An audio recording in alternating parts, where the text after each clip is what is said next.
मुलं गेले याच्यावर ट्युशनमध्ये. आता पाऊस चालू आहे तर दुपारी झोपतात ना कधी कधी, तर मग असे काही कपडे वगैरे पडलेले असतात. म्हटलं चला आता तुम्हाला संध्याकाळचं रुटीन धावते आणि रोज सकाळचं स्वयंपाकाचं तुम्ही पण कंटाळा येत असून बघायला तेच तेच काय धावते म्हणून. मुलं झोपल्याच्या नंतर असे काही कपडे वगैरे ते ट्युशनला गेल्याच्या नंतर असं काही घर असतं व्यस्त असतं हे सगळं व्यवस्थित लावून दिलं सगळं जिथलच्या तिथं. आणि मला ना आज बनवायच्या होत्या पुरणपोळ्या. त्यासाठी जसं गावाहून आणली डाळ तशीच डब्यामध्ये भरून नाही ठेवली, गोणीतच आहे तशीच. आणि जी बारीकवाली ती पण आहे, मला बेसन दळायला द्यायची होती बाजूवाल्या ताईकडे.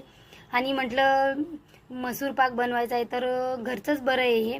आता संपला होता घरातला, म्हणजे भरपूर दिवस झाले बनवलाच नाही. आणि मिस्टरांना खायचा होता, बोलले की बनव म्हणून मसूर पाक.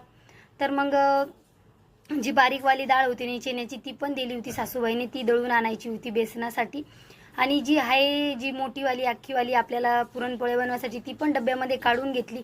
आणि साईडला बारीक तीच आहे पण चुरा झालेली आहे, ती दळून आणायचं होतं बेसन त्याचं. तर म्हटलं ते पण दळून आणा, उद्याची रेसिपी येणारी आपली आहे मस्त म्हसूर पाकाची. मसूर पाक बनवायची होती, मुलं गेले होते ट्युशनला. आणि अगोदरच्या दिवशीच बोललेले की आपल्याला पुरणपोळ्या बनव, भरपूर दिवस झाले बनवल्या नाही. म्हटलं चला पुरणपोळ्या बनवूया, कारण की माझ्या मुलांना खूप आवडतात बरं का. आणि मटण वगैरे एवढं खात नाही तर पुरणपोळी त्यांना खूप आवडतात. म्हटलं चला पटकन बनवूया, त्यांना येईपर्यंत माझा स्वयंपाक झाला पाहिजे. डाळ शिजून घेतली, मस्त पुरण बनवून घेतलं. साईडला आमटीची पण तयारी चालू होती. म्हटलं दोन्ही पण काम होईल. ह्याच्यामध्ये साखर टाकून वितळून घ्यायचं होतं पुरण. व्यवस्थित पुरण बनवून घेतलं. म्हटलं पुरण बनवून झाल्याच्या नंतर पटकन मग नंतर चपात्या करता येते, तोपर्यंत पुरण पण थंड होतं. आमटी पण बनवून घेतली, पुरण पण घोटून घेतलं. आणि म्हटलं थंड होईपर्यंत आपण पीठ वगैरे भिजून घेऊया. साईडला राईस पण टाकला होता शिजण्यासाठी. आमटी झाली होती, आमटी मस्त गॅस बंद करून घेतला. आणि तोपर्यंत मुलं पण आली.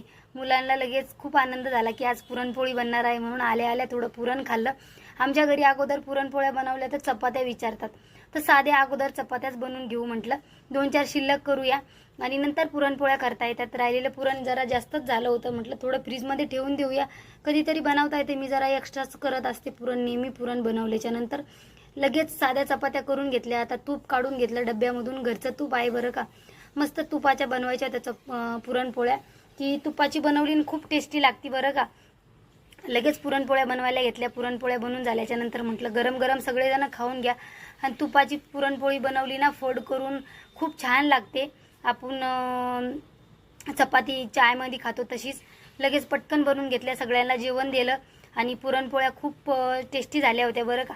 चला आता आजच्यासाठी एवढंच. आवडलं तर लाईक करा. चला आमची पुरणपोळी कशी मस्त टम्म वगैरे फुगली आणि मस्त पचपच तूप लावूनच करते नेहमी मी. खायला खूप चवदार लागते बरं का पुरणपोळी. चला आता बंद्या पुरणपोळ्या बनवून घ्यायच्या.